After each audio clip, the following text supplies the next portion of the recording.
There's something about a forbidden box, its secrets whispering from the shadows, its mystery tugging at the edges of our imagination. Have you ever felt that pull? The irresistible urge to uncover what's hidden, even when you know you shouldn't. Tonight, we're stepping into one of the most haunting tales from Greek mythology, the story of Pandora and the box that changed the world forever. And before we begin, we'd love to know where you're joining us from. Are you curled up under the stars, or is the sun just rising where you are? Let us know in the comments below. Your journey into this ancient story is just beginning, and we're so glad you're here. Picture a world shaped by the hands of gods, where every breeze carries a whisper of divine power. In this world, Pandora walks, a woman crafted with gifts from the heavens themselves. She's kind, she's curious, and she's about to face a choice that will echo through eternity. The gods present her with a box, adorned with intricate carvings, its surface gleaming like a promise. But it's a promise laced with warning. Never open it. Can you feel the weight of that moment? The tension between obedience and the burning need to know what lies inside. This isn't just a story about a box. It's a mirror held up to all of us, the moments we've hesitated at the edge of curiosity, the times we've wrestled with the consequences of our choices. As we unravel Pandora's tale together, you'll discover how her decision rippled far beyond her, shaping the very fabric of human experience. What would you have done in her place? Could you resist the allure of the unknown? Settle in, because this is more than a myth. It's a journey into the heart of what makes us human. And trust me, by the end, you'll never look at a closed door or a sealed box the same way again.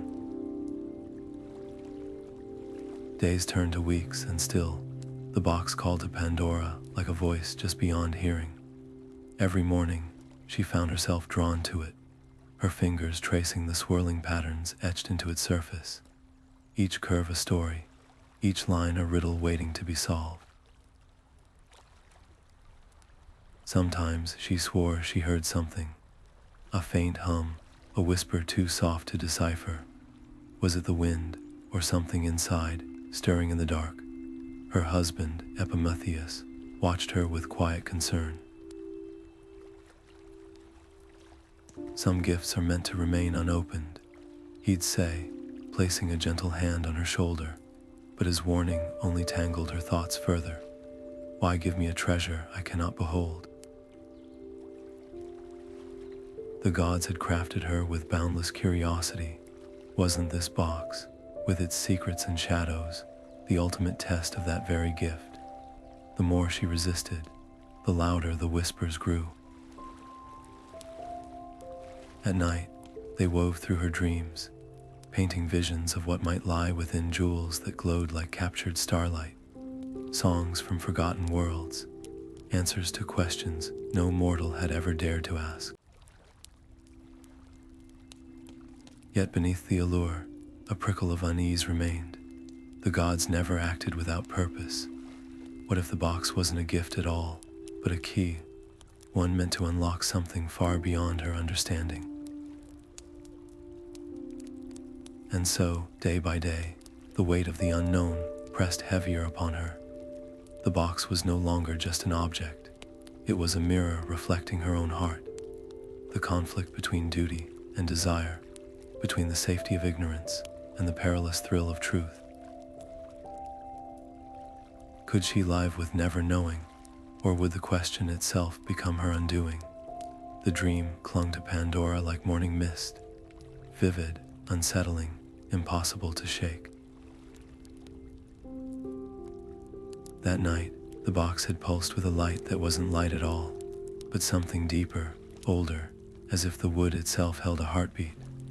When she woke, her skin prickled with the echo of it, her breath coming quick and shallow. The air in their humble home felt heavier somehow, thick with unspoken possibility. Outside, the world carried on, birds sang, leaves rustled, but inside her chest, a storm was building. She tried to distract herself, kneading dough until her hands ached, weaving threads into patterns so complex they blurred before her eyes. But every task led her back to that glow, that whisper. What if the box holds not danger, but delight? The gods had filled her with wonder. Wasn't ignoring it a betrayal of their design? Yet Epimetheus's warning hummed beneath her thoughts like a plucked string. By dusk, the whispers took shape, not just sounds now, but words. Soft, lilting, they curled around her like smoke. Open us, know us. They promised treasures beyond gold. The first laugh of a child, the secret name of the wind, the reason stars fall. Her fingers twitched at her sides. What harm could there be in one glance, one fleeting peek? The box wasn't locked. It waited, patient as a spider, trusting her to choose. But here's the cruelest twist of temptation. It never shows you the cost, only the glittering prize. The box didn't whisper of unleashed plagues or sorrows yet unborn. It sang of answers, of beauty, of the intoxicating thrill of being the one who knows. And so, as the moon climbed higher, Pandora's resolve began to crumble like sand beneath a wave.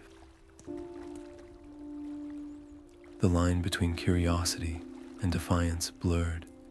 Would the gods truly punish her for following the very spark they'd placed inside her? The box sat silent now, but its pull was louder than ever. One touch, that's all it would take. Her hand hovered over the lid, trembling. The air hummed with the weight of what came next. The moment before the world splits into before and after. Some choices don't feel like choices at all. They feel like fate. The wood of the box felt unnaturally warm beneath Pandora's fingertips, as if it had soaked up the heat of 1,000 suns.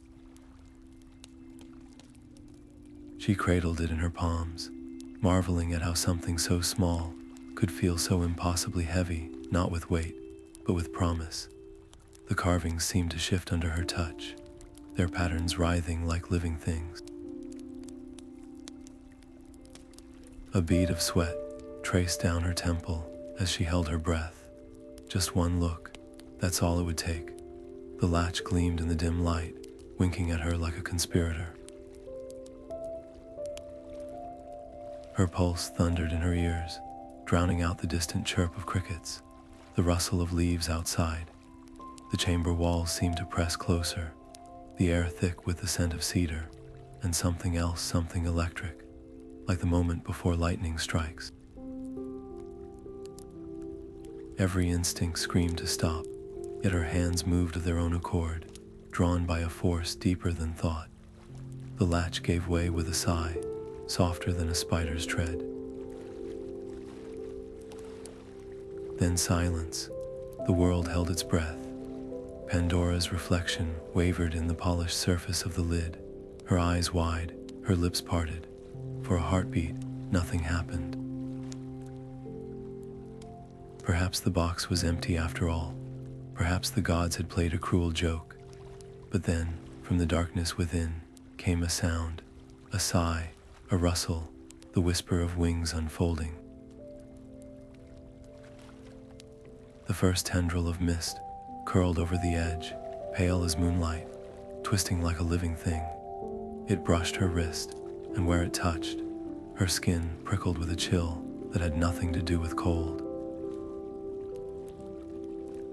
Her gasp echoed through the chamber as the mist thickened, spiraling upward in ribbons of silver and shadow. The box trembled in her grasp, its contents stirring awake after centuries of slumber. The whispers weren't whispers anymore. They were laughter, howls, wails, a chorus of voices too many to count. And with them came the scent of burning fields, the taste of salt tears, the weight of 1,000 sleepless nights. Pandora staggered back, but it was too late. The lid fell open with a clatter, and the world she knew split apart at the seams. What poured forth wasn't just mist or shadow, but things with no name. A grief, hunger, longing, despair, taking shape in the air like smoke given form. They coiled around her ankles, her wrists, her throat, not with malice, but with the inevitability of tide meeting shore. Somewhere beyond the chamber, a dog howled. A child cried out in its sleep. The wind rose, carrying with it the first note of a storm that would never truly end. Pandora clutched the empty box to her chest, her knuckles white, her breath coming in ragged bursts. She'd wanted knowledge, she'd wanted truth, but the box had given her something else entirely, the weight of knowing what could never be undone. And yet, there, at the very bottom, beneath the whirl of shadows, a flicker. Small, bright, trembling like the last ember in a dying fire. Hope, the gods in their cruelty or mercy, had left her that. But as the first wave of sorrow crashed over the world outside, Pandora could only weep, wondering if it would ever be enough. The moment the latch clicked open, time itself seemed to fracture. A soundless scream tore through the air as the box's contents erupted not in a slow spill, but in a torrent of swirling darkness, thick as ink and alive with movement. Pandora stumbled back, her throat tightening as the shadows twisted into shapes too fleeting to name. Hooked talons, gaping mouths, eyes that burned without light. The whispers she'd heard for days now swelled into a cacophony. Laughter laced with venom, sobs that echoed like breaking glass, voices pleading in languages no mortal tongue could replicate. The room grew icy. Frost spider webbed across the walls as the mist coiled around her legs, her arms, its touch searing like brands made of ice. She tried to scream, but the air had turned to syrup in her lungs. One shadow, darker than the rest, detached itself from the whirl, a thing of jagged edges and hollow eyes. It paused before her, tilting its head as if studying its new home. Then, with a sound like tearing parchment, it shot upward, vanishing through the roof as the rest of the horrors followed in its wake. Outside, the world recoiled. Birds mid-flight dropped from the sky. Rivers ran backward. A shepherd, tending his flock, clutched his chest as a weight he'd never known settled into his bones.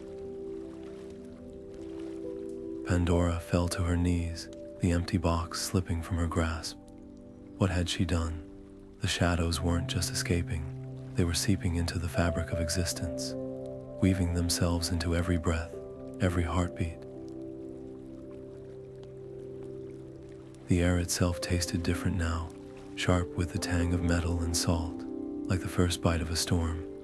Yet beneath the terror, a single thought clawed its way forward. The box wasn't empty.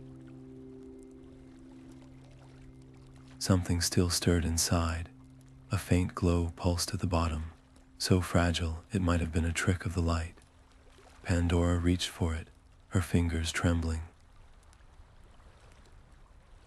The moment her skin brushed against it, warmth flooded her veins. Not the scorching heat of panic, but the gentle radiance of a dawning sun. It was small. It was fragile, but it was there. The last of the shadows vanished into the night, leaving behind a silence so profound it ached. Pandora clutched the glowing ember to her chest, her tears cooling on her cheeks. The world outside would never be the same, but as long as this flicker survived, neither would she. Chaos unfurled from the box like a living storm, tendrils of shadow, twisting into forms both grotesque and eerily familiar. Greed slithered forth, a serpentine shape, with hollow eyes and grasping fingers, while sickness drifted like a pallid fog, seeping into the cracks of the world. Despair took root last, a slow, creeping vine that wrapped around hearts and squeezed until breath came ragged. Pandora clutched the windowsill, her nails biting into the wood as the horrors spread. The air outside, once sweet with the scent of olive groves, now carried the metallic tang of fear. Villages that had known only abundance woke to blight creeping across their fields. Children who had never known pain writhed with sudden fever. Neighbors who had shared bread the day before now eyed each other with suspicion, their hands curling into fists at the slightest provocation. The evils didn't just move, they adapted, weaving themselves into the fabric of daily life until it was impossible to remember a time before them. Pandora's breath hitched as she watched a farmer collapse in his field, his crops withering to ash around him. This wasn't just punishment, it was transformation, and yet, amid the wailing and the gnashing of teeth, a whisper of something else. The glow at the bottom of the box pulsed weakly, a counterpoint to the darkness. Hope, small but unbroken, trembled in Pandora's palm. It didn't erase the horrors she'd unleashed, but it offered something just as vital, the chance to endure them. The first ember of a fire that could outlast the longest night. Outside, the world darkened, but the sky didn't empty. Stars still flickered, faint but there. And as Pandora pressed her forehead to the cool clay of the windowsill, she understood the cruelest truth of all. The box had never been a test of obedience. It was a mirror, reflecting the terrible, beautiful truth of what it means to be human, to carry both the weight of ruin and the spark to rise again. Pandora's knees hit the earth with a thud that echoed through the hollow silence left in the box's wake. Her hands, still tingling from the touch of that last fragile ember, now clutched at the dirt beneath her, fingers curling into fists, as if she could somehow grasp the horrors back from the wind. The wails of the village carried on the breeze, a mother's scream, a child's whimper, the guttural sobs of a man who just watched his livelihood blacken and crumble. Each sound was a needle stitching guilt into her skin. She had been crafted by the gods, adorned with gifts meant to make her radiant, but none of those gifts could armor her against this. The weight of what she'd unleashed wasn't just in the air, it was inside her, a leaden certainty that she'd torn something irreparable. Why didn't I listen? The words tore from her throat, ragged and raw. The box's carvings, once beautiful, now seemed to leer at her from where it lay overturned, their intricate patterns twisted into mocking grins. Epimetheus found her like that, forehead pressed to the ground, her body trembling with the force of her sobs. He didn't speak. There were no words sharp enough to cut through the enormity of what had happened. Instead, he knelt beside her, his presence a silent anchor as the world unraveled around them. The sky, once a clear tapestry of stars, now swam with a sickly haze. The very earth seemed to shudder underfoot, as though mourning the innocence it had lost. Pandora lifted her head, her vision blurred by tears. "I could have stopped this," she whispered. All I had to do was walk away, but the truth slithered through her thoughts, colder than the mist that had escaped. Curiosity wasn't just a trait the gods had given her, it was the trap they'd set. They'd known, they'd always known, and still, they'd placed that box in her hands, wrapped in temptation, and stepped back to watch. A sudden gust of wind sent the empty box skittering across the ground, its hollow interior gaping like a wound. Pandora flinched at the sound, but then, movement, a flicker. The tiny glow she'd cradled earlier hadn't faded. It pulsed weakly in her palm, a heartbeat against her skin. For the first time since the latch had opened, her breath steadied. The darkness she'd unleashed was vast, but it wasn't absolute. Somewhere in the distance, a lone voice began to sing, a lullaby, soft and frayed at the edges, but unbroken. Pandora closed her eyes, letting the sound wash over her. Redemption wouldn't come from undoing what she'd done. It would come from carrying the light forward, one stubborn ember at a time. The door crashed open with a force that sent dust swirling in the dim light. Epimetheus stood frozen on the threshold, his chest heaving, eyes darting from the overturned box to Pandora's shaking form curled beside it. The air still thrummed with the aftershocks of what had escaped. Something in the very texture of the room felt altered, like the world had tilted on its axis while he wasn't looking. He didn't need to ask what happened. The answer was etched in the way Pandora clutched her arms, her nails leaving half-moon indents in her skin, as if trying to hold herself together. For a heartbeat, silence stretched between them, taut as a bowstring. Then Epimetheus crossed the room in 3 strides and sank to his knees beside her. His hands, usually so steady, trembled slightly as he reached for her, not to shake her, not to demand answers, but to pull her against him. Pandora stiffened, bracing for the anger, the recrimination she knew she deserved. But it never came. Instead, his arms wrapped around her, solid as oak roots, his chin resting atop her head as the first sob racked her body. "It's done," he murmured into her hair, his voice rough but calm. "We face it together now." Outside, the wind carried the sounds of a world unraveling shouts, crashing pottery, the panicked bleating of goats. But here, in this fragile circle of warmth, time slowed. Epimetheus's fingers traced idle patterns down her back, a wordless reminder, you are not alone. It was this, more than anything, that finally loosened the knot in Pandora's throat.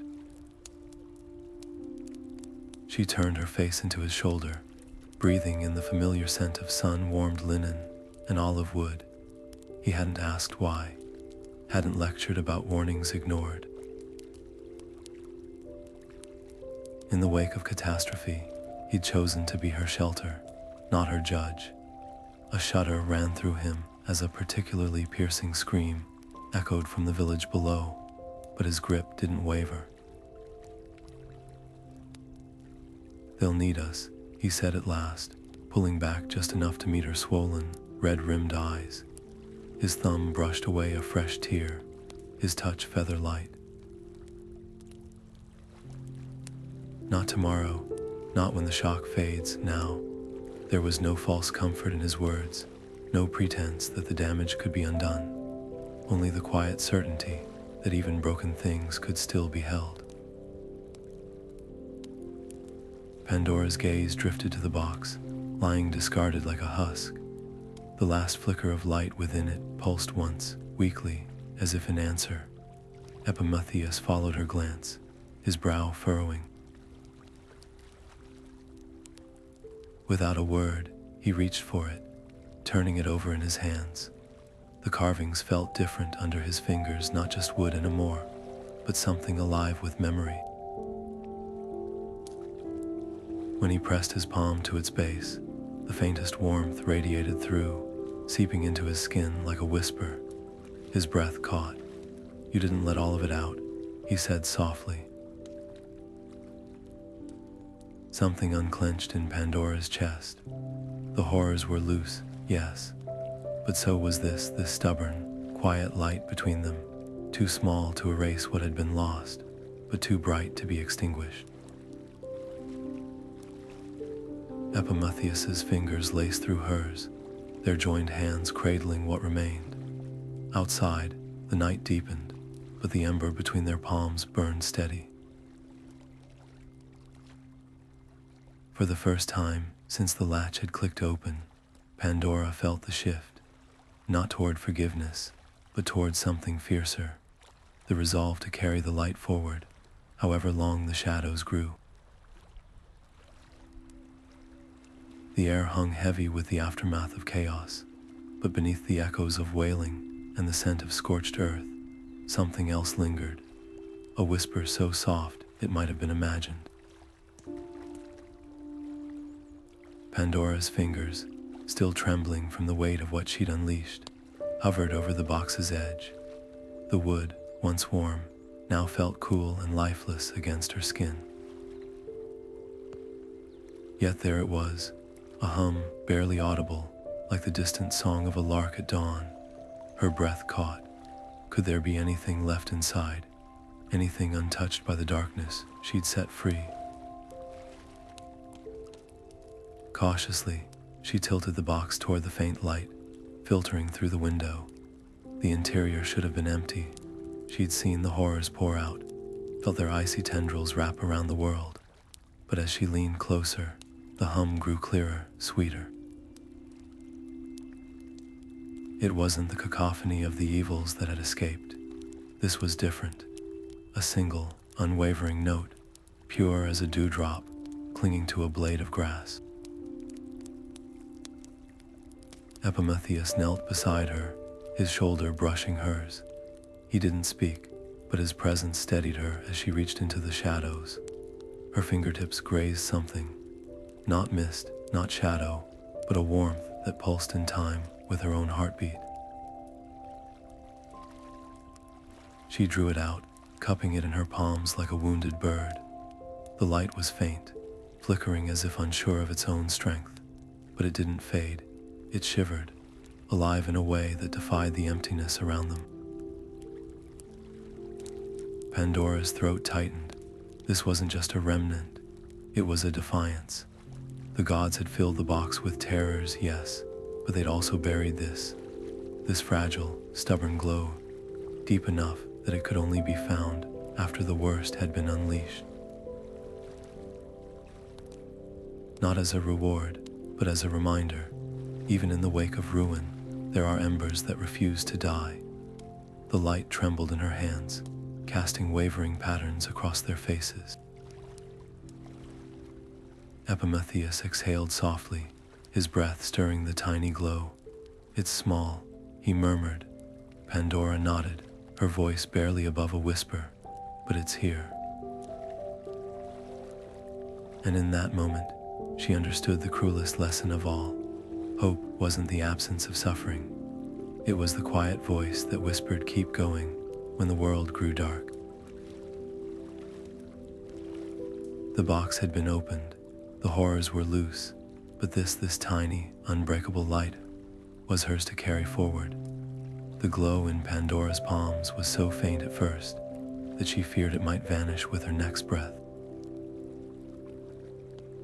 But as she curled her fingers around it, shielding it from the cold air still thick with the remnants of what she'd unleashed, the light didn't dim, it pulsed, like a heartbeat stubbornly refusing to fade.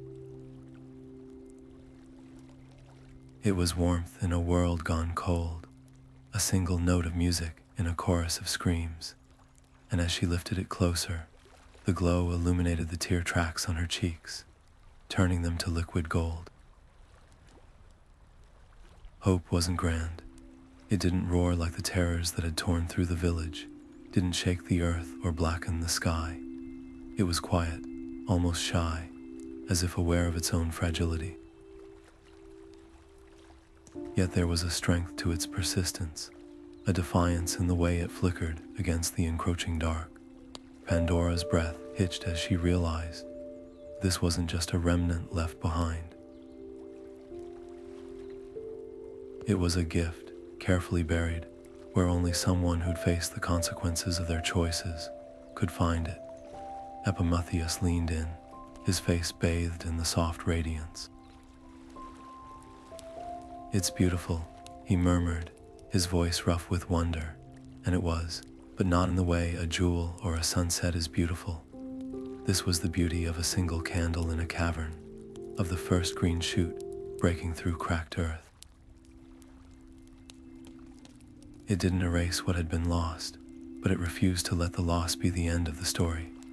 Outside, the wind carried the sounds of a world learning to mourn, the wails of the grieving, the desperate pleas of the sick, the clatter of tools dropped in fields that would no longer yield. But inside that humble room, for one suspended moment, there was only the light and the two figures huddled around it. Pandora's fingers trembled as she traced the edges of the glow, half afraid it might dissolve like mist. Instead, it brightened at her touch, as if recognizing her. The gods had woven cruelty into their design, yes, but they'd also woven this, a truth buried deep beneath the lesson, that even when darkness seems unstoppable, there's always a thread of light to grasp. Not to undo the harm, but to make the weight of it bearable. Pandora closed her eyes, pressing the glow to her chest. It didn't burn. It didn't sting. It simply was, steady as a promise. And so, as the first night of the new world stretched on, she made a silent vow, not to hide the light away, but to carry it into the wreckage. To let it guide her hands as she knelt beside the sick, to let it steady her voice as she whispered comfort to the grieving. Hope wouldn't rebuild what was broken, but it would remind them how to rebuild. The box lay empty at her feet, its carvings dull in the dimness, yet as the glow in her hands brightened, casting long shadows across the walls, Pandora understood the true meaning of what she'd been given. Some gifts aren't meant to be kept, they're meant to be shared. The glow in Pandora's hands grew brighter, as if sensing the world's desperate need. It slipped between her fingers like liquid sunlight, flowing outward in delicate tendrils that shimmered as they danced through the air. At first, it was just a whisper of warmth, curling around the edges of the room. Then, like a river finding its course, the light spilled beyond the threshold, into the night where the newly unleashed horrors prowled. Pandora stood in the doorway, watching as the radiance wove through the village below, touching rooftops, brushing against the faces of those who wept in the streets. Where it passed, shoulders straightened, breath came easier, fists unclenched. A woman cradling her feverish child looked up as the light brushed her cheek. The infant's cries softened, not because the pain had vanished, but because the mother's arms had found new steadiness, her voice a firmer lullaby. Nearby, an old farmer knelt in his ruined field, his hands buried in soil that had turned to dust, until the glow pooled around his wrists. He didn't stand.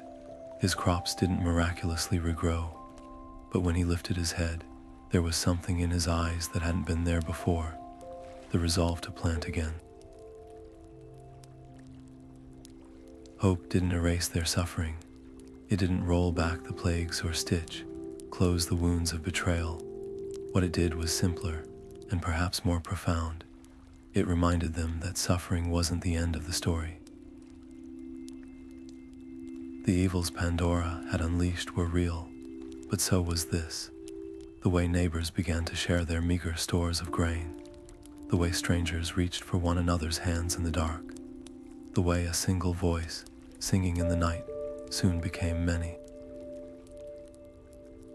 Pandora pressed a hand to her chest, feeling the echo of the light's warmth still lingering in her palms. She'd expected condemnation when she stepped into the village, had braced for their anger, their blame. Instead, a young girl with ash-streaked cheeks, had looked up at her and smiled, her small fingers brushing Pandora's wrist as if to say, "I see it too." The moment shattered something inside her, not with pain, but with a quiet awe. Hope wasn't hers alone to carry. It was a spark meant to be passed from hand to hand, growing brighter with each touch. High above, the stars seemed to burn a little clearer, their light no longer smothered by the haze of despair. Pandora turned her face to the sky, the weight in her chest, shifting not lighter, exactly, but different. She'd opened the box. The consequences would ripple through generations. But as the glow spread, winding its way into homes and hearts, she understood the duality of the gift she'd been given. The gods had entrusted her with both the power to unravel the world and the means to mend it, not by undoing the damage, but by teaching those who came after how to live alongside it. The light flickered once, a silent question. Pandora exhaled, her breath stirring the air like a promise. Then she stepped forward, into the village, into the wreckage, her hands open and ready. Pandora's hands no longer trembled when she lifted the ember of hope each morning. What had once felt like a fragile spark now burned steady in her palms, its warmth a constant companion as she and Epimetheus walked the roads between villages. The world had changed, fields lay fallow where blight had passed, and faces once quick to smile now bore the hollow look of those who'd tasted despair. But Pandora no longer flinched from the damage. Instead, she knelt beside it. Their first stop was a riverside hamlet where the water had turned bitter overnight. Children coughed into their sleeves, their skin hot to the touch. Pandora didn't promise cures or miracles. She pressed her hands to fevered brows and whispered stories of stars that outlasted every storm, her voice weaving a lifeline for mothers who'd forgotten how to hope. Epimetheus worked beside her, grinding herbs into pastes, his steady presence a counterweight to the chaos. When a wailing toddler reached for the glow in Pandora's hands, she didn't pull away. The light leapt to the child's fingertips like a shared secret, and for the first time in days, the house echoed with laughter instead of weeping.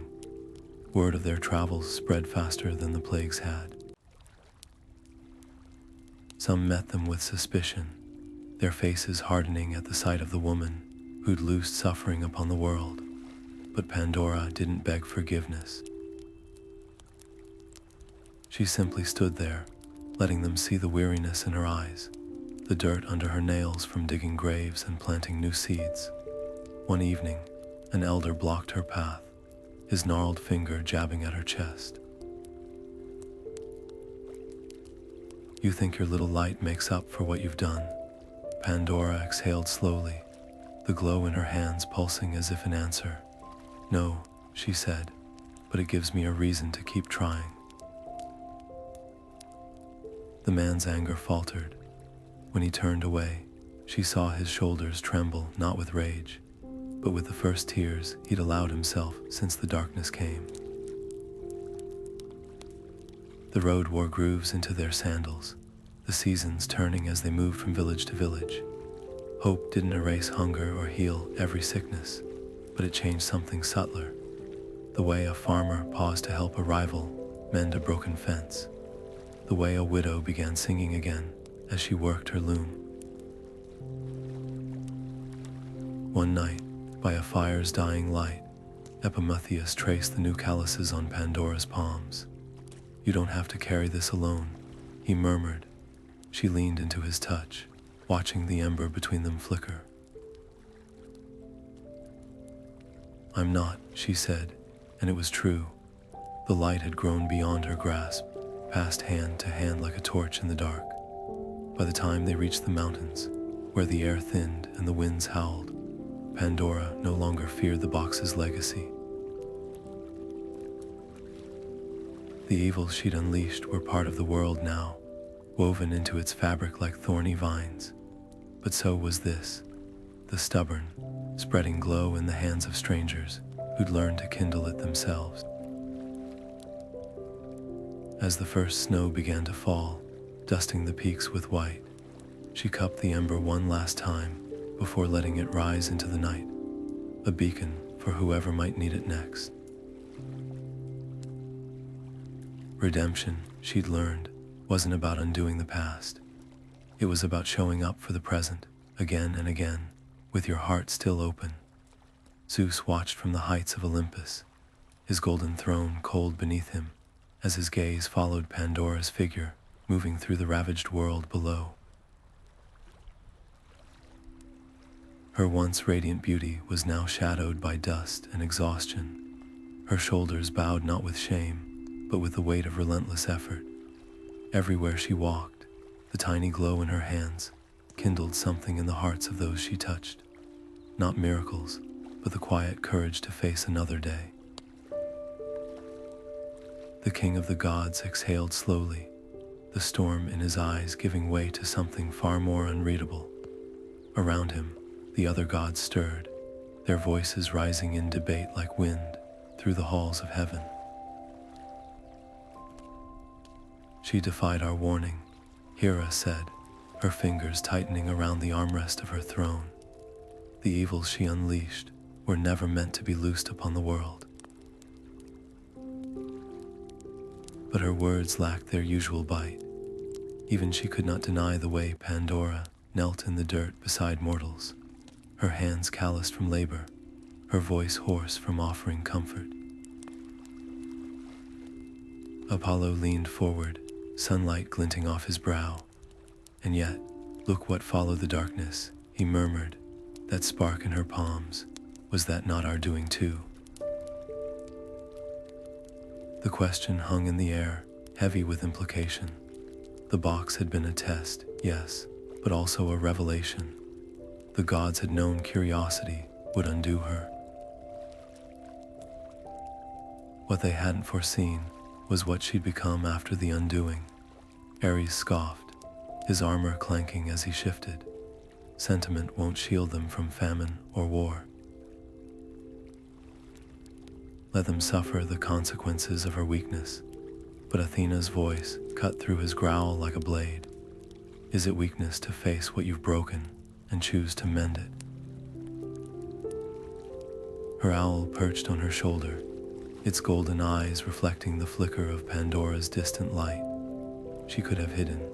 She could have let despair consume her. Instead, she walks into the ruin, unflinching. Zeus remained silent, his fingers tracing the edge of his thunderbolt.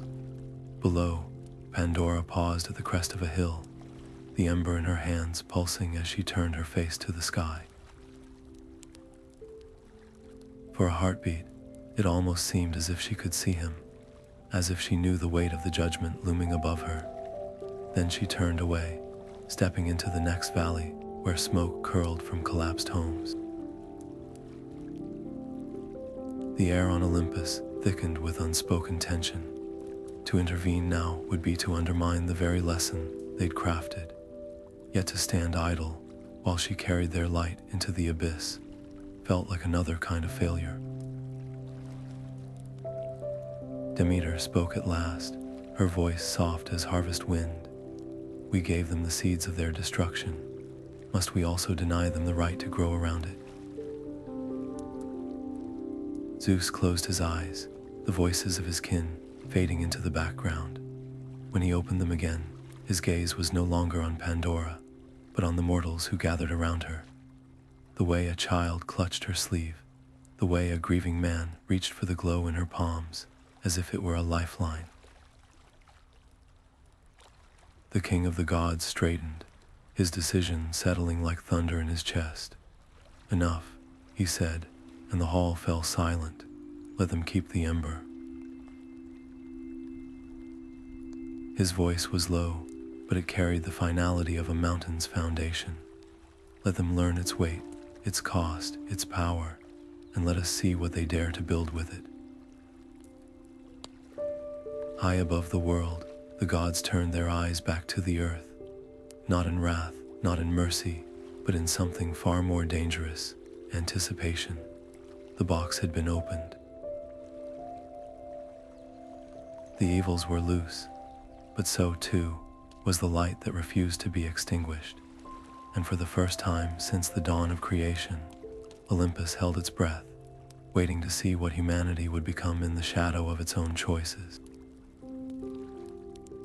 The wind stilled as the air before Pandora shimmered like heat over desert sands. Then, in a ripple of gold and motion, Hermes stood before her, his winged sandals barely brushing the scorched earth, his gaze unreadable beneath the shadow of his traveler's hat. The caduceus in his hand gleamed, its twin serpents twisting as if alive. Pandora's breath caught. She knew this visit was no accident. "You've carried it long enough," Hermes said, his voice neither kind nor cruel, but layered with the weight of divine intent. He extended an open palm toward the glow cradled in her hands. "Hope was never meant to remain with mortals. It belongs to Olympus." The words hung between them, crisp as frost. Around them, the world seemed to hold its breath, the distant cries of the village muted, the very sunlight dimming as if awaiting her answer. Pandora's fingers tightened instinctively around the ember. Its warmth pulsed against her skin, a rhythm so familiar she'd come to think of it as her own heartbeat. To surrender it now would be to undo every step she'd taken, every hand she'd pressed it into like a secret. But the memory of the box's horrors loomed large the way her curiosity had unraveled the world. Could she trust herself with another choice? Hermes tilted his head, studying her. "You fear repeating your mistakes," he observed, not unkindly. "Yet clinging to light out of guilt is its own kind of defiance." The truth of it stung. Had she been carrying hope for humanity, or for her own redemption? The ember flickered, casting shifting shadows across the dirt. Somewhere beyond the hills, a child laughed, the sound bright and sudden against the quiet. Pandora closed her eyes. She saw the farmer replanting his blighted field, the mother humming to her fevered child, the elder who'd wept in the dust before rising to rebuild his home. They hadn't needed her to fix what she'd broken. They'd only needed to remember they could face it. When she opened her eyes, her voice was steady. "Hope isn't mine to give back." She uncurled her fingers, letting the glow rise between them, not toward Hermes, but toward the village below, where lanterns were being lit against the gathering dark. "It belongs to them now." Hermes didn't move. For a heartbeat, his form seemed to blur at the edges, the air around him thrumming with something like static. Then, slowly, he lowered his outstretched hand. "A risk," he murmured, but then, so was the box. His lips curved, not quite a smile. Perhaps that was always the lesson. With a rustle of wings, he was gone.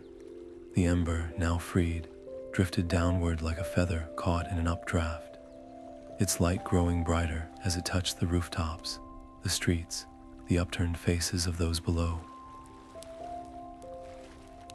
Pandora exhaled, the weight in her chest shifting not lighter, but different.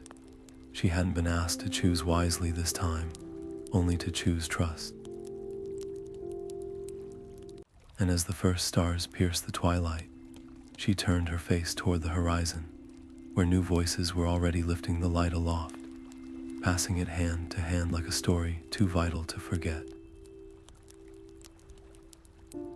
The box sat empty now, its carvings dulled by time and weather, but the gods did not let it fade into myth.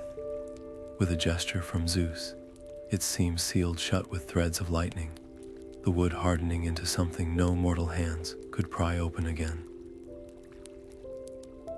Yet as the box was lifted back to Olympus, a single wisp of light lingered behind, not trapped this time, but chosen. Hope would remain, and so the world learned to walk with shadows at its heels. Fields still withered under unseen blights, and hearts still shattered from betrayals whispered in the dark. But now, when a mother knelt beside a sick child's bed, her fingers found the strength to keep stroking their fevered brow. When a farmer's crops failed, he dug his hands into the earth once more, not because he knew the next harvest would come, but because he refused to let despair have the final word. The balance had shifted. Suffering didn't vanish, but neither did the stubborn flicker that made it bearable. Pandora herself became a story told in hushed tones by firelight, not as a villain or a fool, but as a mirror. Parents whispered her name to wide-eyed children. Curiosity is a gift, but choices have echoes, and even when the worst has come to pass, there is always something left to hold on to. The tale twisted over generations, woven into songs and carved into temple walls, but the core remained. A woman who'd carried both ruin and redemption in her hands, and in the end, chose to trust the world with both. On Olympus, the gods watched in silence as mortals painted their own endings to her story. Some days, when the wind carried the sound of laughter from the villages below, even Hera's stern expression softened. They cling to that ember as if it could outlast the storms. She mused. Apollo, stringing his lyre, smiled. Perhaps it can, and so the box stayed shut, but hope stayed alive. Passed like a torch through wars and plagues, through empires rising and crumbling. It didn't promise victory, it didn't erase pain, but it gave the world something far more vital, the courage to look at the darkness and whisper, again. The olive leaves rustled overhead, dappling the ground with shifting patterns of sunlight and shade. Pandora leaned back against the ancient trunk, its bark rough against her shoulders, and watched the children chase each other through the tall grass. Their laughter rang like bells on the breeze, bright and unburdened. One little girl, her dark curls bouncing, paused to press a handful of wildflowers into a younger boy's palm. He grinned, clutching them as if they were made of gold. Pandora's chest tightened. There was a time when such a moment would have been unthinkable, when the air itself had tasted of ash and sorrow. A breeze stirred, carrying the scent of time and sun-warmed earth. She closed her eyes, letting the memories wash over her, not just the moment the box had opened, but all the days after, the blistered hands from digging new wells, the nights spent singing lullabies to children who'd forgotten how to sleep, the way strangers had become kin under the weight of shared survival. The evils she'd unleashed had carved their scars into the world, but they hadn't defined it. Not entirely. A shadow fell across her lap. The girl with the wildflowers stood before her now, her head tilted. "You're her, aren't you?" she whispered. "The one who let the bad things out." Pandora's breath caught, but the child didn't recoil. Instead, she plopped down beside her, small fingers tracing the grooves in the tree's roots. "My mama says you also brought the light back." Pandora exhaled slowly. The words weren't forgiveness. Not exactly. They were something simpler, truer, an acknowledgement that both things could exist at once. The mistake and the mending, the wound and the hand that helped it heal. She reached into the pouch at her belt, pulling out a smooth river stone she'd carried for years. "Want to know a secret?" she murmured, placing it in the girl's palm.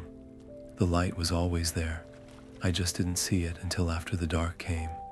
The girl turned the stone over, her brow furrowed in thought. Then, with a sudden grin, she pressed it back into Pandora's hand and dashed off to rejoin the others. Pandora watched her go, the stone warm against her skin. Curiosity had once been her undoing, but time had tempered it into something else. A willingness to sit with questions rather than rush for answers, to understand that some truths reveal themselves only in the waiting. High above, a lone bird circled, its wings outstretched against the blue. The children's voices rose and fell like waves, their game weaving through the field without rules or borders. Pandora let her head rest against the tree, the weight in her chest lighter than it had been in years. The world was still broken in places. It always would be. But here, now, beneath the whispering leaves, that didn't feel like an ending. It felt like the ground from which new things could grow. The air on Olympus shivered with an unfamiliar quiet as Zeus stepped down from his throne, his golden sandals brushing the marble floor with a sound like distant thunder. Below, the mortal world sprawled in all its messy, aching beauty villages rebuilding, children laughing through tears, hands clasping tighter in the dark. His gaze lingered on Pandora, her figure small but unbroken against the horizon, her hands still bearing the faint glow of the ember she'd carried for so long. "You fear they would crumble," Athena murmured at his side, her owl's wings rustling. "Yet they rise."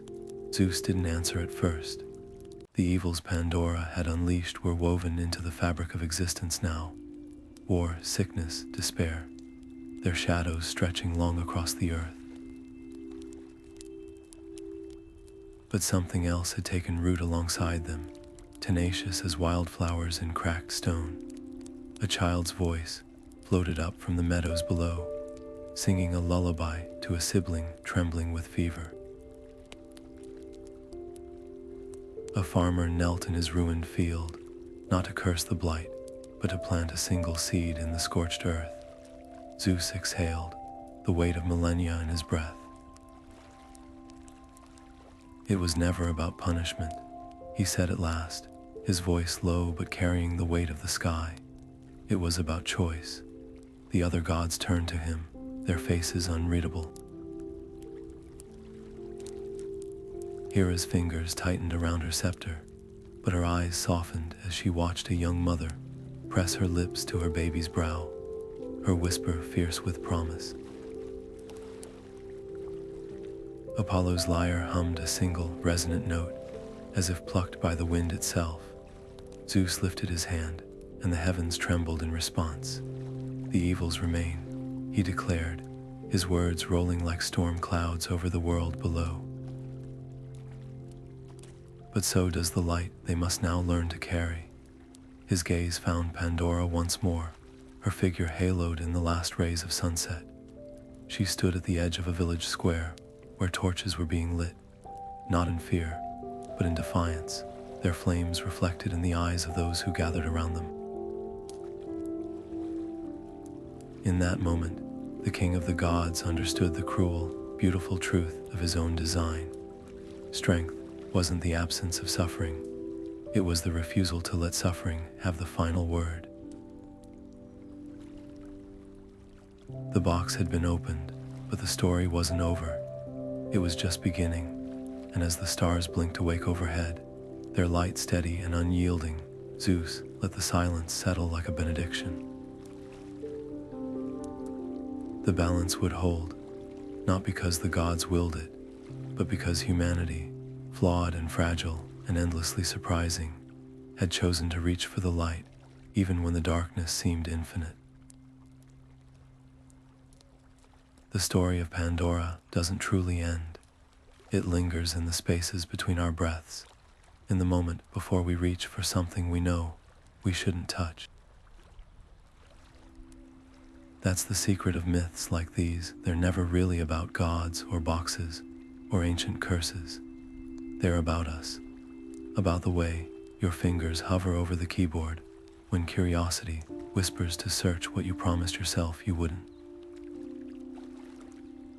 About the way your stomach drops when you realize some doors, once opened, can't be closed again. But here's what makes Pandora's tale different from other warnings. It doesn't leave us drowning in regret. That tiny, stubborn ember at the bottom of the box changes everything. Because hope isn't some grand magic that undoes our mistakes. It's quieter than that, more real. It's the deep breath you take after the disaster, when your hands are still shaking, but you reach for the broom anyway. It's the way communities gather after storms, not because the damage is gone, but because together they remember how to rebuild. Centuries later, we still see Pandora's legacy everywhere. In hospitals where doctors face plagues with tired eyes but steady hands. In classrooms where children who have known too much darkness still raise their hands to ask questions. Even in the way you might pause after reading this, turning the story over in your mind like a river stone, wondering what you'd have done in her place. That's the power of this myth. It doesn't just warn us about curiosity's prey, it shows us how to live with the aftermath. The box may be sealed away on Olympus, but its lesson walks beside us every day. Every time we choose to plant seeds in burned soil, every time we forgive ourselves for mistakes that can't be undone. The gods thought they were teaching humanity a lesson about limits, but Pandora, flawed, grieving, relentless Pandora, taught them something in return. That hope isn't the absence of suffering, it's the light we kindle in spite of it. So the next time you feel that familiar pull, the itch to peek, to press forward, to know what you've been told to leave alone, remember Pandora. Not as a cautionary tale, but as a mirror. Our greatest strengths and our deepest regrets often spring from the same source. And somewhere in that tension, if we're brave enough to look for it, there's always a flicker waiting to be found.